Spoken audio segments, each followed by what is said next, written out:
Thank you, Ephraim. I had intended to just mention in passing the visit, but I will just say a few brief words, perhaps as I move into my remarks in a moment. It is my honor as Executive Vice President and CEO of B'nai B'rith to be here for this international conference hosted by the BESA Center for Strategic Studies, the Center for Righteousness and Integrity, led by Marty and Reva Oliner, and they will be here a little bit later, and by my organization, which is headquartered in Washington, but is active in dozens of countries worldwide, with a presence in the land of Israel dating to 1888. And World Center in Jerusalem, whose director, Alan Schneider, is here, my colleague, that serves as a vital bridge to this beating heart of the Jewish universe. And it is a special pleasure to be here at Bar-Ilan University, one of Israel's illustrious institutions of higher learning and home to the Begin Sadat Center. Bar-Ilan is a testament to the reverence and devotion that Israel and the Jewish people reserve for study and for knowledge, and the fact that a university rooted in our religious heritage would host a center named for two great leaders, an Israeli one and an Arab one, who overcame great hurdles to pursue peace, is a testament to the premium that this nation places on the achievement of coexistence with all of its neighbors. It is thus especially fitting that we focus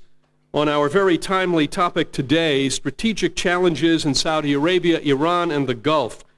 As Ephraim noted, I've just returned with a delegation of the Conference of Presidents of Major American Jewish Organizations to the United Arab Emirates, where we spent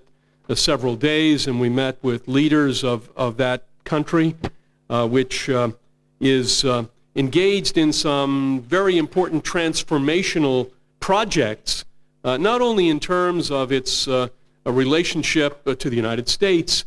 and hopefully in a more formal way one day soon, hopefully, with the State of Israel, but on a number of other issues relating to gender and relating to education and relating to extremism. And so as it works out, our visit to the Gulf and this conference come very close together. As I've noted, the achievement of a genuine, comprehensive, and lasting peace has been Israel's most essential aspiration from the time of its birth. It is, if you go from Herzl to Ben-Gurion to Begin to Shamir, Rabin, Peres, Barak, Sharon, Olmert, Netanyahu, and others in between,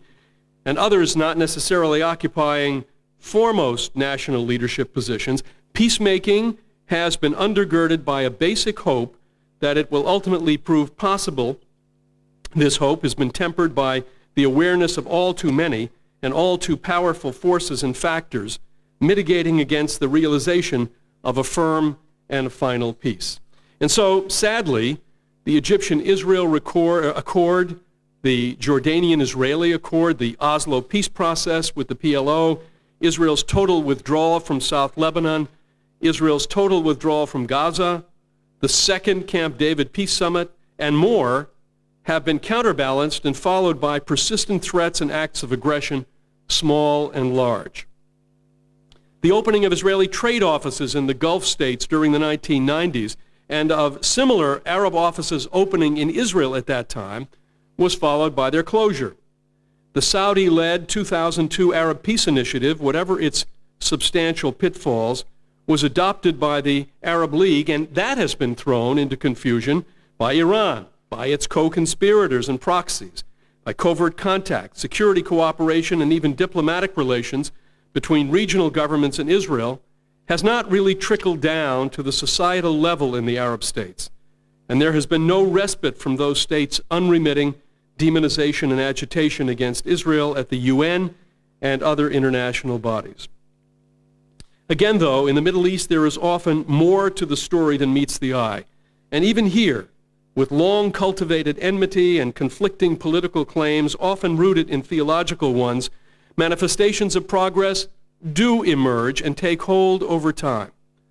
In the Middle East, as elsewhere, in crises there are also opportunities. And while ultimately Israelis would never idealize the schisms among adversaries that bring their own added instability, this profound lack of cohesion among those hostile to Israel has thankfully helped thwart those who have dreamt of Israel's destruction,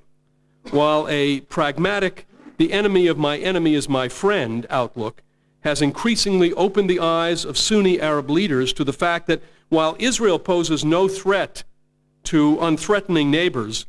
Shiite Iran harbors a highly aggressive ideological and policy posture aspiring to destabilization and dominance far beyond its own borders. And we see this, of course, in the north and in the east and in the south of this country. This, along with realities including the advent of the new administration in Washington, the decline of economic security provided by oil resources, the shifting of focus away from Palestinian nationalism to domestic problems in most Arab states, the potential for Israel to cooperate on shared concerns, and the demonstration by the however ill-fated Arab Spring that the scapegoating of Israel will not forever shield Arab leaders to grassroots resentment in their own countries, have helped transform thinking about the traditional rote, archaic, self-defeating animus to an Israel that has flourished in so many ways despite so many exceptional challenges. And so, in light of the Iranian regime's frightening nuclear objectives and bitter rivalry with the Sunni states, those states have largely prioritized Iran, a country whose theocratic leaders openly pledge Israel's annihilation, as their overarching regional concern. And we saw this in Abu Dhabi when we were there just a few days ago. Accordingly, in Yemen, which along with Syria, Iraq, Lebanon, and the Palestinian territories has served as a battleground between the region's opposing forces, Saudi-led Gulf states are engaged in bloody warfare with Iran-backed Houthi rebels whose official flag proclaims in part, death to America, death to Israel, and curse on the Jews.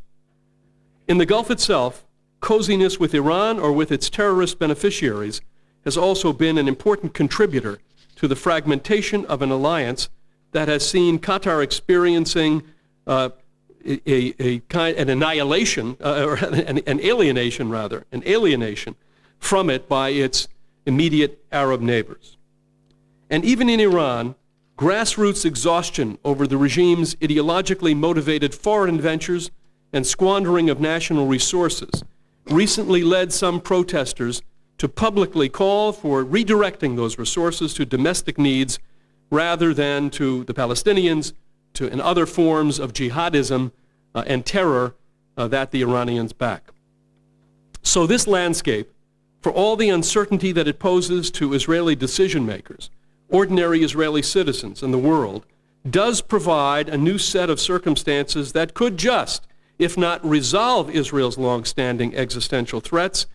at least strengthen a de facto alliance against many of the region's most destructive actors and motivate efforts to settle some of the political disputes that have vexed Arabs and Israelis for so long. Today, we will hear from an array of leading experts on many of the angles characterizing this complex set of circumstances as well as their implications. At this potentially momentous juncture, we are grateful to have their insights. Thank you to all of you for being with us here today.